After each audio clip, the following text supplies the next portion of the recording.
अवस्था छ र यो मुभमेन्टमा हामी अझै जोडिरहेका छौँ मान्छेहरू।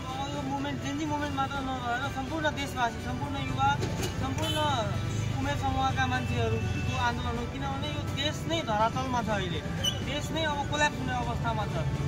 आजको मिटिङमा पनि कयौँ युवा, हजारौँ युवा प्रतिदिन विदेश गइरहेका छन्। भ्रष्टाचारको चरम सीमा पार गरिसकेको अवस्था छ र हामी भ्रष्टाचार विरुद्धमा लडिरहेका छौँ। र अर्को कुरो के छ भने अहिले दुई चारजना आफ्नो आफ्नो समूह मिलेर जेन्जीको नाममा कतै मिटिङ राख्ने, कतै के राख्ने, जेन्जीको नाममा धार्मिक द्वन्द्व फैलियो भन्दै हल्ला गर्नेहरूलाई कृपया म यहीँमा सूचित गराउन चाहन्छु, त्यस्तो काम र गतिविधि तपाईँहरू नगरिदिनु। यसरी हाम्रो जेन्जी मुभमेन्टले अर्थ पाउँदैन।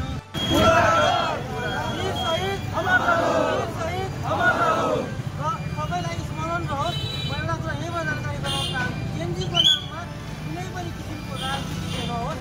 हामी यहाँ कुनै व्यक्तिगत स्वार्थको कुरा गरेर कसैलाई राजनीति चलाउन आएको होइन।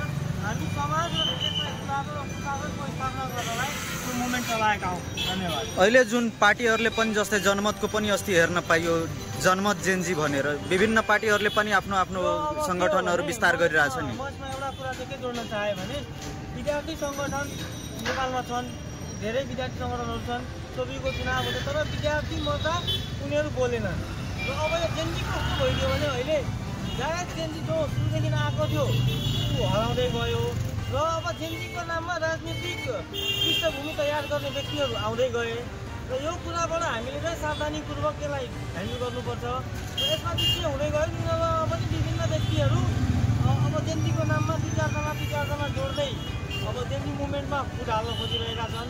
यो हामी कदापि हुन दिँदैनौँ। जेन्जीको नाममा राजनीति गर्ने सम्पूर्णलाई म एउटा चेतावनी दिन चाहन्छु, तपाईँहरू सुध्रिनु समयमै सुध्रिनु भएन भने तपाईँहरूको परिणाम पनि हिजोको दिनमा राजनीतिक दलको परिणामभन्दा बेहतर हुनेछ।